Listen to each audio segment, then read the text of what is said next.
I think I finally grieved for that family. I think it hit me that both those families were shattered. And I just felt extreme guilt, you know? Wow. Cuba Gooding Jr. has experienced one of the most dramatic downfalls in Hollywood, slipping from the top not once but twice. Now he's practically blacklisted, with no one in the industry wanting to work with him. However, he's trying to make a comeback, aiming to rebuild his career after the scandals.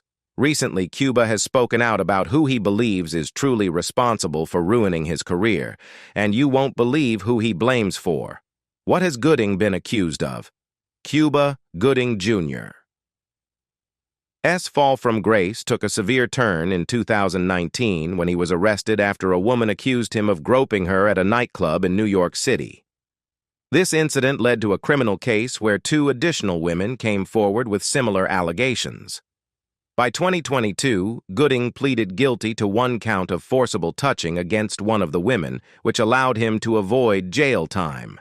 As part of his plea deal, he admitted to making non-consensual physical contact with the other 2 women as well. Beyond the criminal case, Gooding has also faced multiple civil lawsuits. In 2020, a Jane Doe filed a lawsuit against him, alleging that he raped her twice in a New York City hotel room back in 2013.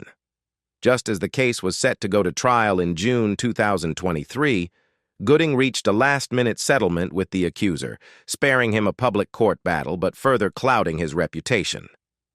In November 2023, just before the expiration of New York's Adult Survivors Act, Cuba Gooding Jr. was hit with 2 new civil lawsuits related to sexual assault, both filed by women involved in his earlier criminal case. One of the plaintiffs, Kelsey Harbert, accused Gooding of grabbing her breast without consent at the Magic Hour rooftop bar and lounge in 2018. The second plaintiff, Jasmine Abe, a waitress at Lavo restaurant and nightclub, alleged that Gooding forcibly kissed her by thrusting his tongue into her mouth when she brought drinks to his table. The legal trouble for Gooding didn't end there.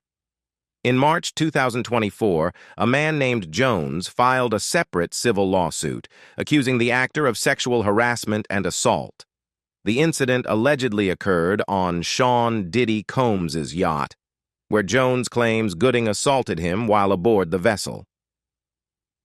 Cuba Gooding Jr. will not serve jail. Time for forcible touching after meeting terms of plea deal. Cuba Gooding Jr. will avoid jail time after pleading guilty to 1 count of forcibly touching a woman at a New York City rooftop bar in 2018. A spokesperson for the Manhattan District Attorney, Emily Tuttle, confirmed that the actor has successfully fulfilled the terms of his plea agreement, meaning he will not face time behind bars. Gooding initially pled guilty to the misdemeanor charge in April 2022. Under the terms of the plea deal, he was required to complete 6 months of counseling and remain arrest-free during that period. Upon meeting these conditions, Gooding was allowed to plead guilty to a lesser charge of harassment, a violation that is lower than a misdemeanor. The harassment charge will remain on his record, but the criminal charges associated with the case will not. He was sentenced to time served, effectively closing the case without further legal consequences. Peter Tumbekis, Gooding's lawyer, explained that 2 of the 3 cases were completely dismissed, and that Gooding's plea to the remaining violation does not give rise to any criminal record. Tumbekis added that he hopes all parties involved can now move forward. Kelsey Harbert, who accused Cuba Gooding Jr. of groping her in 2019, a case that led to his arrest, expressed deep disappointment after learning about the plea deal that allowed the actor to avoid jail time. "This plea deal feels like a misstep," she said. "After 3 long years of trying to hold Mr. Gooding accountable for touching my breast without my consent, having my day in court taken away from me is more disappointing than words can say." Harbert's attorney, Gloria Allred, was equally critical of the outcome. She called the plea deal an insult to the victims and labeled it a prosecutorial gift to a celebrity who is undeserving of such an outcome. Assistant Manhattan District Attorney Colleen Balbert defended the decision, telling the judge that Gooding's therapist had delivered positive reports for the last 6 months regarding the actor's progress. Gooding also agreed to continue therapy beyond the mandatory 6-month period. Had he failed to meet the terms of the plea deal, he could have faced up to a year in jail. In his guilty plea, Gooding addressed the court, stating, "I apologize for ever making anybody feel inappropriately touched." The case dates back to June 2019, when Gooding voluntarily turned himself in to the New York Police Department. The charges stemmed from an incident at the Magic Hour rooftop bar and lounge in Manhattan, where Harbert alleged that a highly intoxicated Gooding groped her breasts. 2 more women came forward with similar allegations in the months that followed, one of whom was the subject of the charge to which Gooding ultimately pled guilty. In January, Gooding's 25-year-old son, Mason Gooding, who stars in Hulu's Love, Victor, and the Scream film series, addressed the claims against his father during an interview with The Hollywood Reporter. "I couldn't be more grateful to live in a time in which someone, man, woman, anyone, would feel comfortable speaking about their experiences," Mason said. "I also love my father, and given who he is and how he raised me, I'm happy to say nothing I've read, heard, or had discussed with me has been in line with any way I've known him to behave." What happened to Cuba Gooding Jr.'s career? Cuba Gooding Jr. grew up with an early glimpse into the world of fame, thanks to his father, Cuba Gooding Sr., who was the lead singer of the popular soul band The Main Ingredient. However, when his father left the family, Gooding Jr. was raised by his mother, Shirley Sullivan, along with his siblings. Despite the challenges of his upbringing, Gooding Jr. was determined to carve out his own path in entertainment. His first brush with fame came in 1984, when, as a teenager, he performed as a breakdancer for Lionel Richie during the closing ceremony of the Summer Olympics in Los Angeles. This high-profile moment in front of millions gave him a taste of the limelight, and from there, he set his sights on acting. Gooding Jr. started his acting career with guest roles on television shows like Hill Street Blues and Amen. He gained more visibility with a recurring role as Billy Coulter in the action series MacGyver, marking the beginning of his steady rise in Hollywood. His big break came in 1991 when he landed the role of Jason Tree Styles III in John Singleton's critically acclaimed film, Boys in the Hood. The film, which became a cultural landmark, showcased Gooding Jr.'s talent as he portrayed a young man navigating life in south-central Los Angeles. Starring alongside heavyweights like Ice Cube, Lawrence Fishburne, and Angela Bassett, Gooding Jr.'s performance put him on the map and cemented his status as one of Hollywood's rising stars. After gaining substantial experience and exposure in Hollywood, Cuba Gooding Jr. began landing a series of notable supporting roles that showcased his range and talent.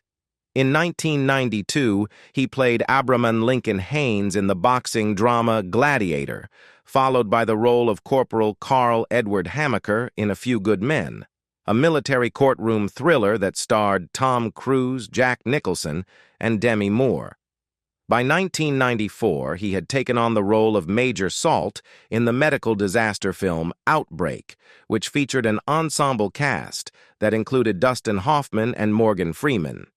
These roles established Gooding Jr. as a strong supporting actor with a growing presence in the film industry. However, it was his performance as the charismatic, outspoken Arizona Cardinals football player Rod Tidwell in Jerry Maguire, 1996, that truly catapulted him to stardom. Starring alongside Tom Cruise, Gooding Jr.'s portrayal of Tidwell, with his unforgettable catchphrase, "Show me the money," became iconic.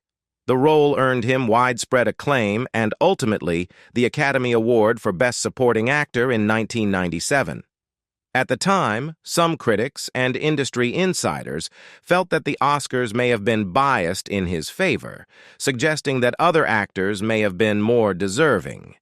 Nevertheless, Gooding Jr. won the award, and his heartfelt, exuberant acceptance speech became one of the most memorable in Oscar history. Winning an Oscar is a major milestone in any actor's career, and for Gooding Jr., it came with significant benefits. Aside from the prestige and bragging rights that come with being an Academy Award winner, an Oscar also opens the door to higher earning potential. Actors who win can often command significantly higher fees, sometimes double or even triple what they charged before. This places them in an elite group of actors whose careers are often propelled to new heights, with the assumption that their place in Hollywood is firmly cemented. In the years following his Oscar win, Cuba Gooding Jr. enjoyed a string of high-profile roles in major films. He starred alongside Robert De Niro in Men of Honor, portraying real-life Navy diver Carl Brashear, a role that showcased his dramatic range.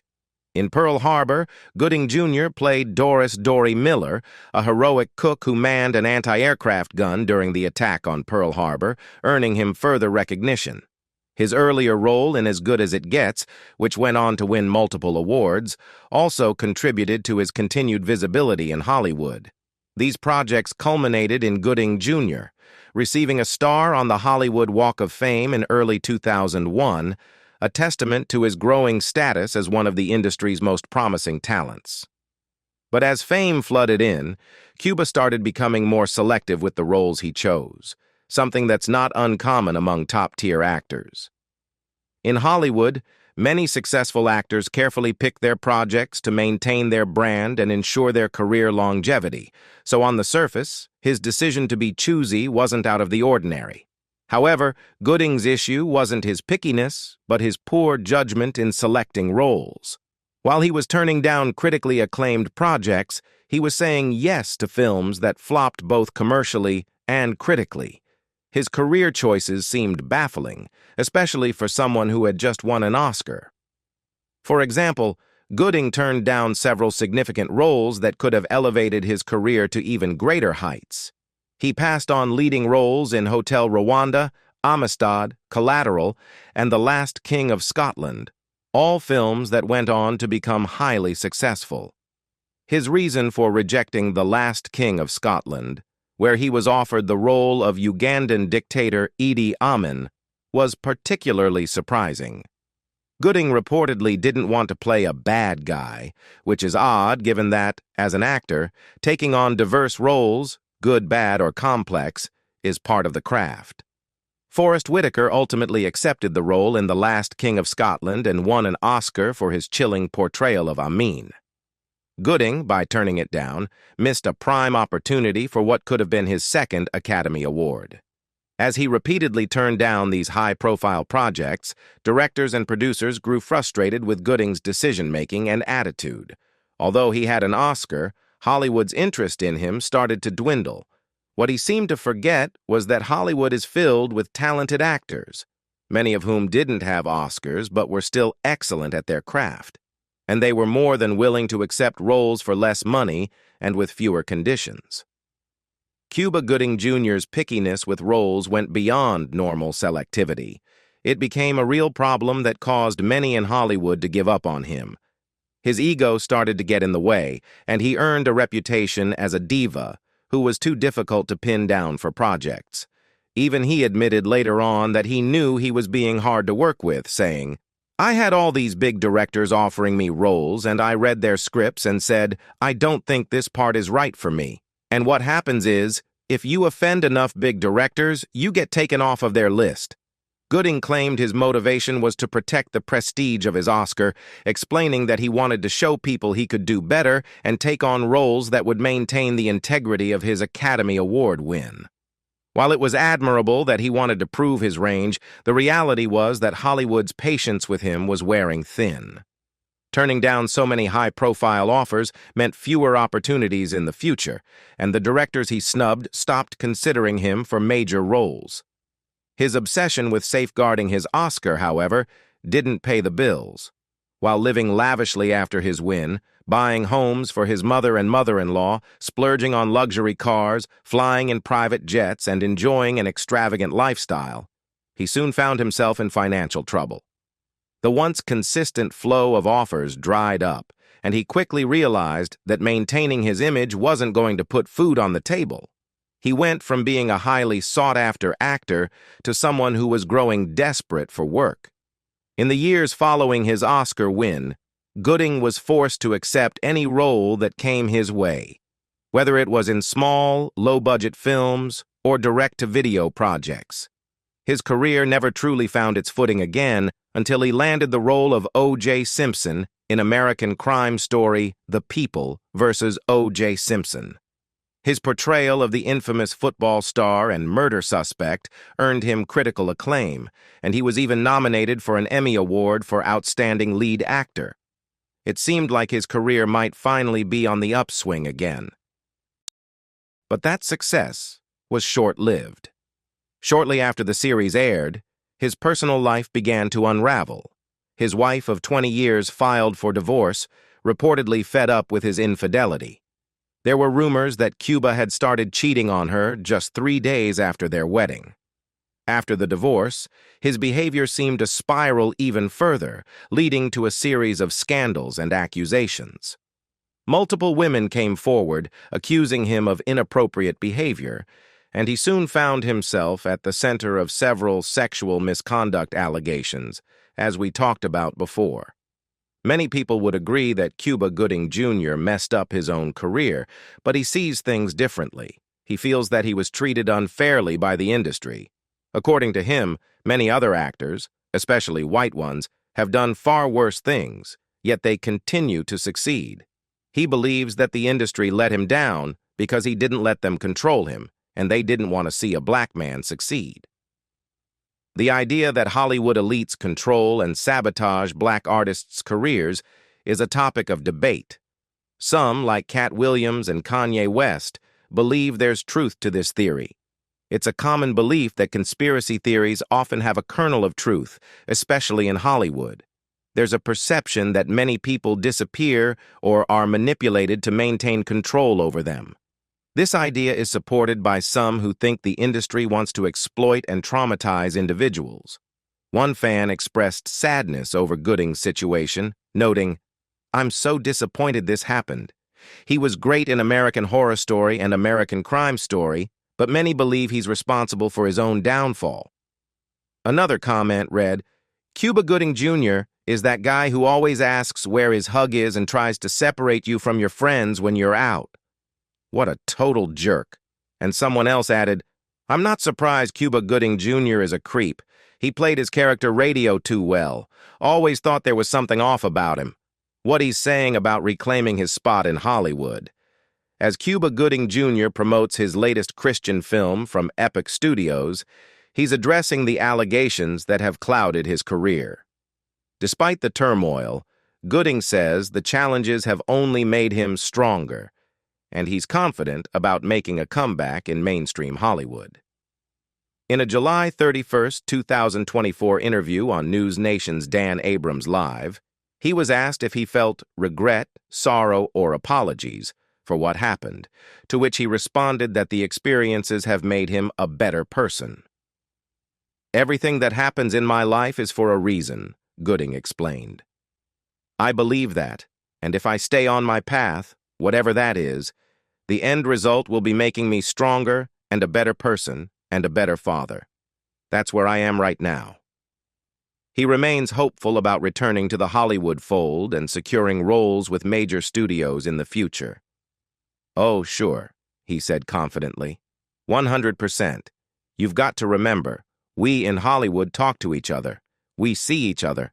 I'm in the Hamptons now," he noted, referring to the upscale area on Long Island, NY. "When you walk into a restaurant with a bad headline, people say, 'Hang in there.' People come up to me on the street all the time yelling, 'Show me the money,' and 'I see what you're going through.'" In a separate interview with Extra, Gooding was asked about taking accountability for his actions. He insisted that he has done so. "I've walked my journey and realized there are shifts in society and reactions from people," he said. "Life is about adjusting. People feel that I'm accessible to them, so I encounter a wide range of reactions, from admiration to offense. As you walk this path, you must remain neutral." He added, "You have to understand your intention and be accountable for your own actions. which I have been. People will have their opinions, positive and negative, but I can't control that. Regarding the sexual assault lawsuit filed against him and Diddy by music producer Rodney Lil Rod Jones, Gooding dismissed it as the most ridiculous thing ever, adding, "Welcome to being a celebrity. Welcome to my world." As for those who criticize his newfound faith amid the scandals, he responded, "You can't please everyone all the time, but for those who appreciate artistry, that's my job and my sole mission in life." At 56, Cuba Gooding Jr. is candidly revealing his side of the story, claiming that external forces and industry bias have played a significant role in his career downfall. But do you think he's genuinely as innocent as he asserts, or is he primarily responsible for the mess he's found himself in? Additionally, do you believe his career has the potential to bounce back from this turbulent period? Share your thoughts in the comments below, and don't forget to like and subscribe for more content on the highs and lows of Hollywood's biggest stars. Also, check out our other video for an even wilder ride. Thank you for watching.